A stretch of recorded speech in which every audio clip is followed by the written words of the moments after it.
waaw jërëjëf Aïda boo gisee ñu am taxawaay bi ñu am ci élection yi ñaar a ko waral bi ci njëkk Ndar la ndax Ndar dañuy faral di wax ni dëkk la bu moo ne dëkku cosaan la ndax dafa am suma benn xarit bu may faral di wax ni que Ndar yéen dëkk ville coloniale ngeen am ngeen démb waaye mënu leen génn ci démb boobu moo tax li am solo mooy il faut ngeen xool nu ngeen mën def ba xalaat ak tënk ëllëgu Ndar ndax à part seen pont Faidherbe bi seen takkusaanu Ndar seen ceebu jën kenn mënul xam kenn mënul wax lan mooy avenir u Saint-Louis kon nag ku ne avenir u Saint-Louis wax ndaw yi te li amoon solo mooy ndaw yi am taxawaay bu mat sëkk ci élection yi bi ñu topp mooy sunu génération bii nga xamante ne mën nañu wax ni que am na ñaari alternance démocratique à notre actif ndax bokk nañ ñun ci ñi voté woon bi ñuy fal Ablaye Wade bokk nañ ci ñi voté woon bi ñuy fal Macky Sall kon tey nag mënuñu toog di wax ni Y'en a marre wala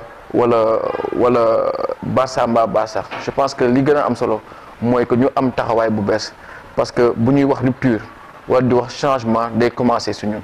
te il était important que ñun ndaw ñi ñu am taxawaay ci élection yi taxawaay bu nga xamante ne day nekk taxawaay prise de responsabilité ndax dañ jàpp ne que suñu génération bi am na mission bu mag bu ñu am ci dëkk bi mooy mission changement nekk génération boo xam ne ñoom ñooy indi les vraies solutions waratuñu nekk rek ci logique u sanction électorale li ñu war mooy ginnaaw yàlla mooy fal te nit ñi ñooy voté am suñu projet am suñu liste dem waxtaan ak Saint-Louisiens yi incha allah bu ñu wóoloo le 29 juin ñu wan leen ni que am nañu compétence yi am nañ jàng bi te dañu bëgg a servir suñu dëkk dañu bëgg jëriñ suñu dëkk waaye commencé bay sa wewu tàng ci li la gën a jege mooy sa gox je pense que taxawaay boobu lañu bëgg am ci élection yi te loolu moo tax ñu samp suñu ndaj ci élection locale yi loolu moo tax ñu taxaw teg suñu projet boobu ñu koy woowee un nouveau pacte urbain pour Saint-Louis muy suñu programme bi ñu yor pour Saint-Louis ndax ñun dañuy wax ni que ñun ay ndaw lañu war ñu nekk ci magu yi wala ci naxaate wala ci ay gént kon ñun lépp luy nekk dafa war nekk dëgg lépp lu ñuy def dafa war nekk dëgg si ñun moo tax ñu def projet bi pour Saint-Louis projet bi nag ñaar ñi ci gën a am solo ñu ko tënk bi ci njëkk mooy lu ñuy woowee gouvernance maanaam nan la ñuy yoree dëkk bi ak nan la ñu koy doxalee ndax ñu ngi yàgg di dégg di wax ni que dëkk ci dëkk bi defar dëkk bi moo ko gën waaye dëkk balaa nga koy mën a defar ci anam yi gën mooy nga xam nu ñu koy defaree et loolu moo tax ñun li gën a am solo lu ñu bëgg a liggéey mooy gouvernance bi nu ñuy yoree dëkk bi nu ñu koy doxalee et am na projet yu am solo yu ñu teg ci wàllu woowu yu koy demee ni conseil consultatif yu ko demee ni observatoire pour le suivi et l'encadrement des femmes beneen aspect bi gën a am solo mooy ñu delluwaat téye Ndar dëkk dafa war nekk ci ay loxo téye ko maîtriser son développement et je pense que tey jii ku xool Saint-Louis xam ne que développement Saint-Louis kenn maîtriser tu ko Saint-Louis c'est la ville du vivre ensemble mais Saint-Louis amatul cadre de vie amatul lieu de vie fu waay neex toog fu waay neex gaare fu waay neex jaay mu mel ni dëkk bi dëkk bi amul loxo et loolu dafa laaj taxawaay bu bees ndax développement urbain léegi moo laaj fit moo laaj courage parce que ku bëgg defar il faut nga am nooy taxawee ku bëgg defar il faut nga am yoo xamante ne da nga koy jëlalee maanaam bu fekkee da nga bëgg nekk politicien bëgg xalaat mandat bi di ñëw doo fi def dara te ñun ay ndaw lañu li ñu yëkkati mooy defar mooy génération te ne amal nañ njëriñ suñu askan amal nañ njëriñ suñu gox et je pense que loolu mooy deux aspects yi gën a am solo suñu projet ak ay initiatives yu mag yu ñuy jël muy ay projets yoo xamante ne gëm naa ni que nekk na ay projets structurants yi nga xamante ne dina am lu rëy lu mu andil dëkk bi mais pare nañ ci kaw loolu mais li gën a am solo mooy li ñu war a jàpp mooy nit ki boo bëggee seen ànd neex wala seen dëkk neex da ngay xool li mu yaakaar nga téel ko ndax ñooñu itam toog ci marché yi suñu jigéen yooyu di jaay jën ak ñi nga xamante ne ñoo nekk loolu lañ yaakaar loolu lañ téye waaye ñoom itam li ñu war a xam mooy que dëkk du lu waay neex def du lu waay bu fu waay neex toog li gën a am solo li ñu bëgg a def ñun mooy que daañu fexe ba am beneen zone d'activité marchande bu nga xamante ne day tax ba offre activité marchande bi gën a yokk fii à Saint-Louis daañu def boo demee ba jéggi dig bi dinañ créer foofu ay quai yu mag ba fexe indi fa beneen marché bante fa lañ koy implanter surtout marché poisson bu fay am ak muy nekk marché poisson ak marché alimentaire c'est-à-dire mu am deux marchés alimentaires benn bi côté île bi c'est-à-dire place Pointe-à-Pitre benn côté activité bi beneen bi boo jégee île bi juste perpendiculairement ci beneen marché bi au milieu ñu fexe ba marché soo nekk marché sec donc muy ay projet ne dañ koy fay teg pour yokk offre marchande à Saint-Louis ba nga xamante ne ku nekk di nga am foo mën a toog doo mën a toog si mbedd bi muy bi njëkk bi ci topp mooy boo duggee marché Sor di nga gis ne ci ginnaaw des na foncier bu bëri mais ville bi moomu ko am na fa benn domaine bu mécanicien yi nekk boo laajte ko moom ñu ne la fii Ahmed Khalifa Niass moo ko moom ci ginnaaw aussi am na foncier bu bëri buy dem ba marché fëgg jaay bi nekk jàmm gën te loolu chemin de fer moo ko moom donc dama jàpp ne balaa état ñuy ñaan état 25 milliards yu mu amul te yu ñu mënul jox li état gënoon mën a njëkk pour la ville de Saint-Louis pour ville de Saint-Louis mën a respirer mooy delloo ñu foncier boobu ndax boo taxawee ginnaaw raay di nga am benn axe de circulation mooy fi raay bi daan jaar foofu rek mooy am yoon bi nga xamante ne dina mën a permettre am ay voies de circulation pour koñ yooyu ngay romb yëpp muy ay jàmm gën ak cité ñaxe yooyu kon dafa am solo état bi delloo ñu foncier boobu ville de Saint-Louis jël ko def ko ay voies de circulation pour que dëkk bi mën a respirer pour mën a yokk offre marchande bi parce que foncier bi des na si ginnaaw marché bi ñu nekk si tali bi daañu mën a leen jaay foofu mais balaa muy gën a intéressant mooy mu am ay voies de circulation nit ñi mën a dugg mën a génn sans mu mën a encombrer foofu donc yooyu ñaari projet yoo xamante ne lu ñu koy yu ñuy combiner la yoo xamante ne daañu dem jëm ko waxtaanee ak état bi ñu jàppale ñu solo mais aussi daañu fexe auprès suñu partenaires yi ak ressources yu ñu am fexe ba mën a am beneen marché bu bees bu ñuy implanté ci ginnaaw dig bi ba nga xamante ne offre commerciale bi offre marchande dana yokk Saint-Louis ba nga xamante ne du ñu mën a nangooti kenn di jaay si mbedd bu boobaa ku jaay si mbedd bi moo lay tooñ te ku la tooñ nga wan ni ko yow état nga parce que di nga am fu ñu toog mais boo amul fu leen teg moo leen dàq parce que du ñu am fu ñu dem te lii lañ yaakaar te Sénégal lañu ay doomu Sénégal lañu ay doomu Ndar lañu dëkk bi moo metti li ñu war mooy jàppalante ba nga xamante ne ku nekk dina mën yëngatu sama yëngatu am la muy yaakaar waaye itam bañ sonal nit ñi ndax nit ñi itam fa ñu dëkk ñoo ko moom. bi ci topp mooy gestion service public ndax mairie service public la mairie nit ñi la fi nekkal et je pense que administration ci biir mairie bi foog ñu xalaat ko moo tax ñun ñoo ko def exprès séparé ko ak gouvernance bi waaw moo nañ ci boole mais ñun ñoo ko génnee lu tax ñu génnee ko ci parce que nit ñi dafa am impression bu ñuy am ci administration nit ki bu ñëwee administration bëgg extrait war fa toog ñetti fan wala juróom-ñetti fan wala war fa yendu nit ñi dañuy jàpp ne ñii nekk ñu fi pour ñun te loolu dafay impacter ci seen réflexion bi ñu am par rapport à dafay impacter ci seen posture ak seen xalaat citoyen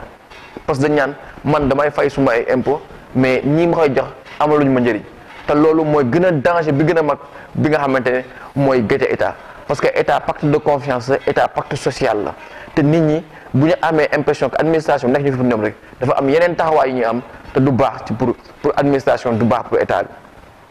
beneen bi ci topp mooy éducation njàng mi kooku priorité bu xamante ne dafa am solo si ñun ndax tey jii adduna bi ñu nekk adduna création la adduna borom xam-xam yi la borom xam-xam yi ñoo koy doxal kon nag foog ñu fexe ba suñu xale yi mën nekk dans de bonnes conditions kooku yeneen aspect suñu programme la en plus cadre de vie en plus gouvernance wante ne ce sont des priorités pour nous par exemple boo demee ci école yi ñun li ñu bëgg mooy ci diiru mandat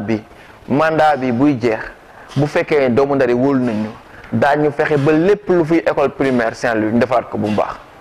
kooku je pense que lu am solo faut que xale yi di jàng dans de bonnes conditions daañu fexe itam ba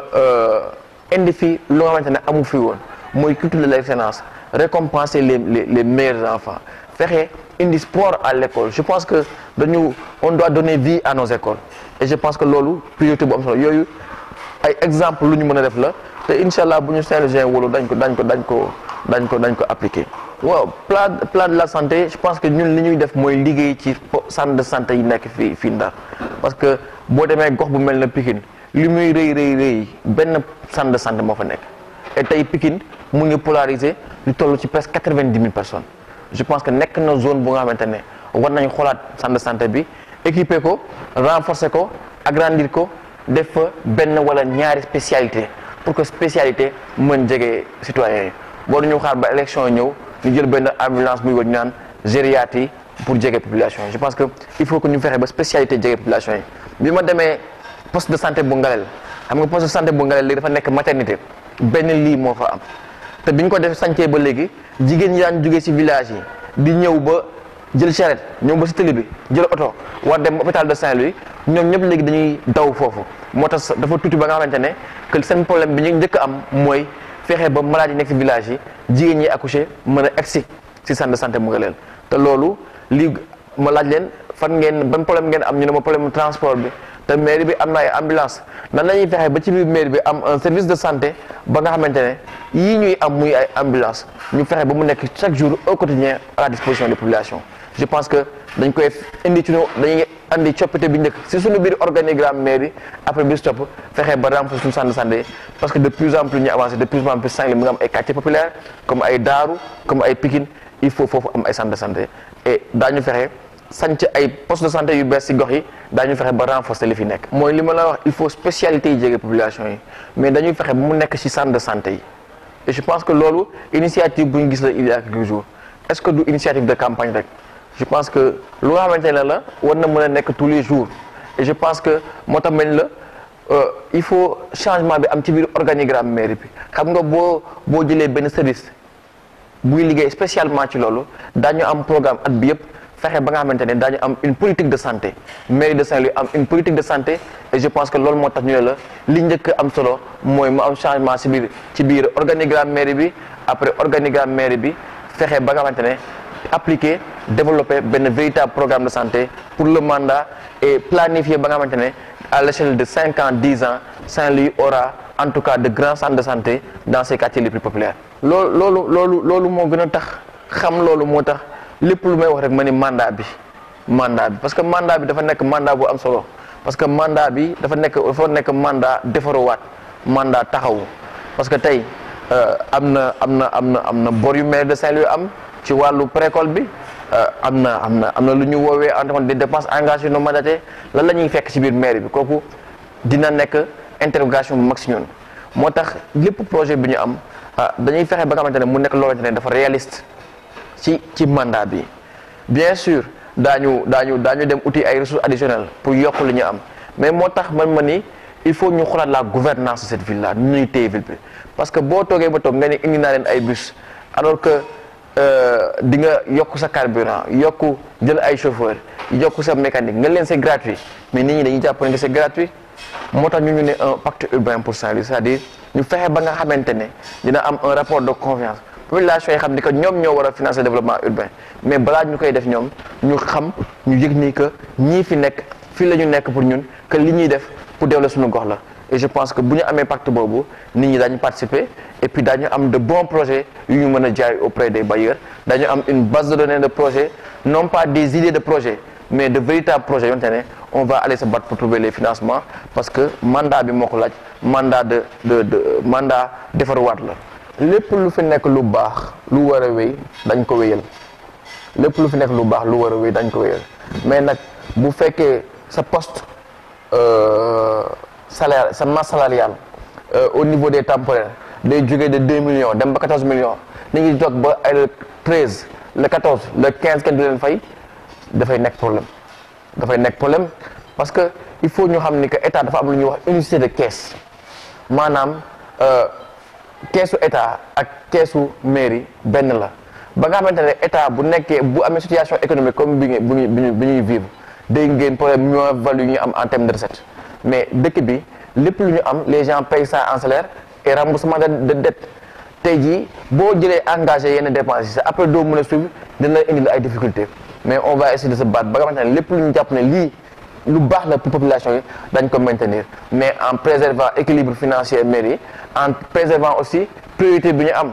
parce que priorité quand sa priorité bu fekkee sa cadre de vie la dafay laaj investissement te investissement lañu soxla fu mu toll nii pas dépense de fonctionnement yu bëri parce que pour maîtriser développement dara pour reprendre en main cadre de vie bi il faut ay investissement yu diis te loolu priorité la pour ñun donc am na ay arbitrage ñu mën a def mais mënoo ko def te xamoo li nekk ci biir mairie bi parce que li ñuy gis de loin rek daf ñuy xaw jaaxal incha allah bu yàlla maye bañ nekk ci biir daañu xool mais daañu agir de manière responsable.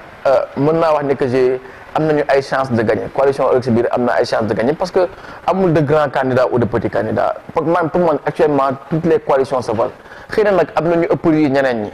mais 2009 jurisprudence la parce que ni ma ko benn kilifa waxee nee na ma abba doxal rek daañu xam ni que riir moom dàq na ay picc waaye taxul tool baax kon nag ñun ñu ngi liggéey suñu liggéey je pense que dugguñu ci campagne bi pour en disant que duñu gagné wala duñu am dara daañu dugg ci campagne bi ak ambition gagné te incha allah yàlla mooy fale ñaan nañ ko mu fal ñu liggéey nañ pour falu et lu yàlla indi le 29 juin ñu téye ko muy noonu. sama priorité comme ni ma ko waxee mooy gouvernance urbaine ville de Saint-Louis, mettre en place cadre de vie, mettre en place conseil consultatif, observatoire bi pour kuréel yu am solo yooyu ñu bëgg teg sama priorité mooy cadre de vie Saint-Louis. Et je pense que ak xolaat mairie bi ni muy doxee administration bi organigramme bu bees et reprendre en main service public mairie bi pour mu nekk beaucoup plus bu mu gën a performant gën a nit ñi bañ ñëw mairie di toog 3-4 jours pour am extrait mais ñëpp xam ne ndax administration Saint-Louis administration ville de Saint-Louis defar waat na taxawaat na. initiative bi ñu njëkk am ci ñoom mooy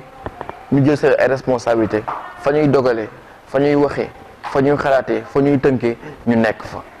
moo tax suñu liste proportionnelle y a que des jeunes suñu proportionnel tous les jeunes ont moins de 40 ans c'est-à-dire que man mi nga xamante ne maay tëdd liste majoritaire man du man maay priorité combat bi du man maay priorité cause bi priorité bi mooy suñu génération et que bu ñu amee 5 10 15 20 élus wala lu ñu mënte am au niveau de la liste proportionnelle c'est au service de la jeunesse donc on va envoyer des jeunes au conseil municipal de Saint-Louis. Après, on a un projet qu'on appelle l'incubateur qui va travailler uniquement sur création et promotion emploi des jeunes. Faire que les jeunes puissent exploiter les opportunités économiques que Saint-Louis doit offrir. Mais ce qui est important, c'est que nous avons beaucoup de générations, nous avons magando et on a fait le choix, mag ak sunu dëkk, mag su sunu biir gox. Et je pense que c'est notre priorité. Et nous-mêmes, nous sommes politique bobu. Et le mandat bi bëgg nañ mu nekk le mandat de la jeunesse de Saint-Louis. Li may wax waa Ndar mooy duñ leen ñaan jàppale di leen di ñaan ñu wóoluñu ci bëgg bi ñu bëgg Ndar wóoluñu ci bëgg bi ñu bëgg defar Ndar wóoluñu ci bëgg bi ñu bëgg taxawu Ndar je pense que tey jii ku ñu xam-xam ne moo nañ dem def leneen am nañ compétence yi am nañ parcours bi mais ñun dañ def choix nekk ci administration choix service Saint-Louis choix màgg ak Saint-Louis li ñu leen di ñaan mooy ñu wóolu coalition Ëllëg si biir wóolu seen ay doom seen ay rak seen ay jarbaat parce que li ñu bëgg mooy dëkk bi taxawaat jël suñu ay responsabilité dëkk si dëkk bi defar dëkk bi xam niñ koy defaree xam niñ koy doxalee ak doomu Ndar yëpp je pense que li leen di ñaan mooy ñu wóolu ñu parce que defar rek moo ñu yëkkati merci.